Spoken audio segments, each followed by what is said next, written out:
골로새서 3장 9절에서 17절 말씀 함께 같이 읽도록 하겠습니다.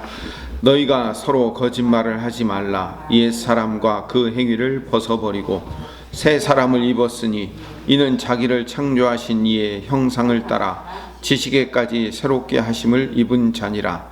거기에는 헬라인이나 유대인이나 할레파나 무할레나 야만인이나 스구디아인이나 종이나 자유인이 차별이 있을 수 없나니 오직 그리스도는 만유시요 만유 안에 계시니라.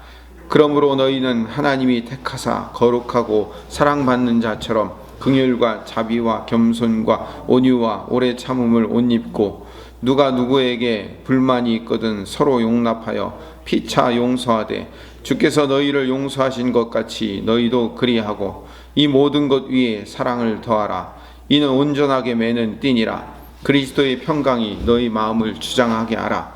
너희는 평강을 위하여 한 몸으로 부르심을 받았나니 너희는 또한 감사하는 자가 되라. 그리스도의 말씀이 너희 속에 풍성히 거하여 모든 지혜로 피차 가르치며 권면하고 시와 찬송과 신령한 노래를 부르며 감사하는 마음으로 하나님을 찬양하고 또 무엇을 하든지 말에나 일에나 다 주 예수의 이름으로 하고 그를 힘입어 하나님 아버지께 감사하라. 아멘. 위의 것을 생각하고 땅의 것을 버려야 하는 삶이 그리스도인의 삶이라고 바울은 골로새 교회 교인들에게 계속 가르치고 있습니다. 땅의 지체를 죽이는 일에 대해서 8절에 이어서 9절에 계속 설명을 하고 있습니다. 서로 거짓말하는 것도 땅의 지체입니다. 8절을 잠깐 봅시다. 이제는 너희가 이 모든 것을 벗어버리라. 그러니까 땅의 지체를 벗어버리라고 얘기합니다. 그 땅의 지체들 벗어버려야 될 것이 뭐냐면 분함, 노여움, 악, 그리고 비방, 입에 부끄러운 말, 그리고 9절 앞부분에 서로 거짓말하는 일들. 이 모든 것이 뭐라고요? 땅의 지체에 땅의 것을 벗어버려야 되는 것, 벗어버려야 될 목록들을 얘기하는 거예요. 그리고 이제 그 9절 후반부에 보면 옛사람과 그 행위를 벗어버리고, 그 옛사람과 그 행위가 뭐냐면 앞에 얘기했던 땅의 지체를 얘기하는 거예요. 그리고 10절 새 사람을 입었으니, 자, 새 사람을 입었다는 얘기 어디서 많이 들었죠? 고린도후서 5장 17절에 보면 그런즉 누구든지 그리스도 안에 있으면 새로운 피조물이라. 이전 것은 지나갔으니 보라 새 것이 되었도다 라고 얘기해서 바울이 고린도 교인들에게 우리는 그리스도 안에 있기 때문에 새로운 피조물이다 라고 얘기한 거예요. 이거를 이제 골로새서식 버전으로 얘기하면 새 사람을 입었느니라 라고 3장 10절에 새 사람을 입었으니 라고 얘기하는 거예요. 예수 그리스도로 말미암아 우리는 새 사람을 입은 사람이 되었어요. 3장 1절에 보면 그리스도가 너희가 그리스도와 함께 다시 살리심을 받았으면, 그러니까 다시 살리심을 받았다라는 얘기와 새 사람을 입었다라는 얘기와 고린도후서의 새로운 피조물이 되었다, 다 같은 얘기를 다르게 이렇게 저렇게 표현을 한 거죠. 새 사람을 입었다라는 말은 자기를 창조하신 분 하나님의 형상을 따라 끊임없이 새로워지기 때문에 참 지식에 이르게 된다라고 얘기해요. 10절을 봅시다. 새 사람을 입었으니 이는 자기의 창조하신 이의 형상을 따라, 다시 말하면 성부 아버지 하나님의 형상을 따라 지식에까지 새롭게 하심을 입은 자니라. 이 지식에까지 새롭게 하심을 입은 자니라는 말의 의미는 뭐냐면 하나님의 형상을 따라 끊임없이 새로워져 가기 때문에 참 지식에 드디어 이루게 된다라는 얘기예요. 참 지식에 드디어 이루어진다. 그런 의미로 의역할 수 있는 겁니다. 11절을 봅시다. 거기에는 헬라인이나 유대인이나 할레파나 무할레파나 야만이나 스구디아인이나 종이나 자유인이나 차별이 있을 수 없나니 그리스도와 함께 다시 살아난 사람들, 새 사람을 입은 사람들, 다시 살리심을 받은 사람, 새로운 피조물은 세상과 구별 없는 사람. 세상에는 구별이 있어요. 세상에는 여러 가지를 가지고 구별하지만 그리스도 안에 있는 사람들은 이렇게 전혀 구별이 없는 하나의 가족이며 한 형제다라고 얘기를 하는 거죠. 그리고 11절 후반부에 오직 그리스도는 만유시요 만유 안에 계시느니라. 이걸 해석하면 오직 그리스도 예수만이 만유의 주인이시며 모든 것, 만유, 모든 것 안에 그리스도가 계시기 때문에 종이나 자유인이나 헬라인이나 유대인이나 할레파나 무할레파나 이방이나 스구디아이나 아무 차별이 없다라고 얘기를 하는 거죠.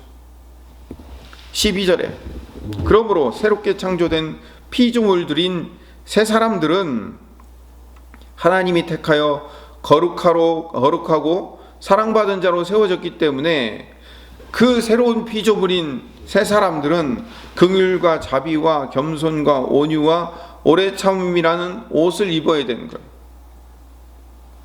이걸 갈라디아식으로 표현하면 성령의 열매를 맺어야 되는 거예요. 같은 이야기예요. 제가 여러 번 반복해서 말씀드리죠. 복음을 가장 잘 설명한 동화가 왕자와 거지라고 말씀을 드렸어요. 우리는 예수님으로 말미암아 왕자의 옷을 입고 왕궁에 사는 존재가 되었기 때문에 왕자다운 삶을 사는 법을 이 땅에서 배워가는 거예요. 이 땅에서 얼마나 복받아서 배부르고 등 따스게 사는가가 우리의 목적이 아니고 이 땅에서 예수 그리스도를 옷 입은 새 사람이 되었기 때문에 얼마나 천국에서 사는 삶과 동일하게 이 땅에서도 그 천국의 열매, 천국의 삶의 열매를 맺고 살아가는 법들을 훈련받는가, 이게 중요한 거죠. 이게 뭐냐면 위의 것을 찾는 훈련이며 땅의 것을 버리는 훈련인 거죠. 그래서 이제 구체적으로 13절부터 예를 들어가는 거예요. 누가 누구에게 불만이 있거든 서로 용납하여 피차 용서하되 주께서 너희를 용서하신 것 같이 너희도 그리하고. 그러니까 새 사람을 입은 사람은 이제 이 땅에서 그리스도로 옷 입었기 때문에 이제 그리스도로 옷 입고 살아가야 되기 때문에 혹시 누구에게 불만이 있더라도 어떻게 하라고요? 서로 용납하며 서로 용서하며 살아가야 된다는 거죠. 이게 하나님 나라의 삶의 방식이에요. 주님의 옷을 입은 자들의 삶의 방식이에요. 그리고 그런 주님을 옷 입은 자들이 드러낼 열매인 거죠. 포도나무라는 주님 안에 가지인 우리가 붙어 있을 때 자연스럽게 나오는 열매가 뭐냐면 서로 용납하며 용서하며 사는 삶을 살아가는 거예요. 왜냐? 주님께서 우리를 용서하셨기 때문에 우리가 그리스도의 옷을 입고 우리도 남을 용서하며 살아가는 거죠. 14절에 이 모든 것 위에, 이 모든 것이라는 것은 12절 후반부에 얘기했던 긍휼과 자비와 겸손과 온유와 오래 참음을 옷 입고 서로 용납하며 용서하는 그 모든 것 위에 뭐를 더하라고요? 사랑을 더하라. 이는 온전하게 매는 띠니라. 사랑이라는 것은 모든 열매들을 매는 띠가 되는 거예요. 모든 것 위에 사랑을 더해야 된다라는 의미가 되는 거죠. 사랑은 하나님 나라의 가치이며 하나님 나라의 의의 결정체예요. 온전하게 매는 띠라고 표현을 하는 것은 모든 가치, 하나님 나라의 모든 가치를 묶는 끈이 될 수 있는 거예요. 다시 말하면 사랑하면 이 모든 열매들이 저절로 맺히게 되는 거죠. 15절에 그리스도의 평강이, 여기서 말하는 평강이라는 말은 샬롬이에요. 우리가 아주 잘 아는 평화, 평강, 평안, 똑같은 샬롬이라는 단어를 여러 개로 번역해서 썼을 뿐이지만 히브리어로 똑같은 샬롬이라는 말이야. 그리스도의 샬롬이 너희 마음을 지배해야 되는 거예요. 너희 마음을 주장하게 하라. 이 주장하라는 말은 너희 마음을 지배하라라는 얘기예요. 우리는 이 평강을 위하여 한 몸으로 부르심을 받았다는 거죠. 모든 교회의 지체들이 그리스도 안에서 함께 평화하는 것, 샬롬을 만들어야 되는 거죠. 또 한 몸으로 부르심을 받았느니 너희는 또한 감사하는 자가 되라. 감사하는 자가 되어야 돼요. 계속해서 16절에 연결됩니다. 그리스도의 말씀이 너희 속에 풍성히 거하여 모든 지혜로 피차 가르치며 권면하고 시와 찬송과 신령한 노래를 부르며 감사하는 마음으로 하나님을 찬양하고 라고 되어 있어요. 우리가 하나님이 예수님을 통하여서 그리스도의 옷을 입게 함으로 말미암아 우리가 새로운 피조물이 되어서 그리스도로 옷 입은 삶을 삶으로 그런 성령의 열매들을 맺어가는 그 과정이 다 누가 하는 일이에요? 결국은 하나님이 하시는 하나님의 일인 거예요. 그러니까 내 삶에서 그리스도로 옷 입고 살아가는 모든 긍휼과 자비와 겸손과 온유와 오래 참음과 서로 용납하고 용서하고 사랑의 띠로 매는, 그래서 평강을 이루는 그런 이 모든 삶이 내 안에서 맺혀진 모든 삶은 내가 열심히 신앙생활 잘해서 이룬 게 아니고 하나님이 해주신 거예요. 그래서 그 열매들이 맺혀질 때마다 내 입에서 뭐가 나온다고요? 하나님 감사합니다. 이 모든 일을 이루신 분은 하나님이십니다. 라고 하나님께 감사를 부르는 것. 이게 뭐라고요? 이걸 찬양이라고 부르는 거예요. 이게 주일날도 말씀드렸지만 이걸 예배라고 부르는 거죠. 하나님이 내 삶을 통해서 일하신 일에 대해서 찬양하고 노래 부르는 일, 그분을 높이는 일을 감사라고 부르는 거예요.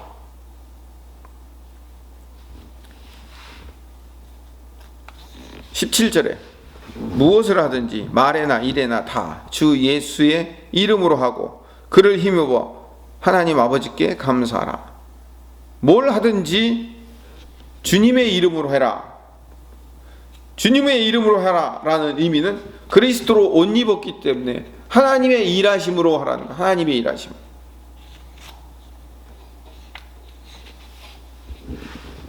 그렇기 때문에 이 모든 일은 하나님이 하셨습니다라고 고백할 수밖에 없고, 그래서 하나님 아버지께 감사할 수밖에 없는 거죠.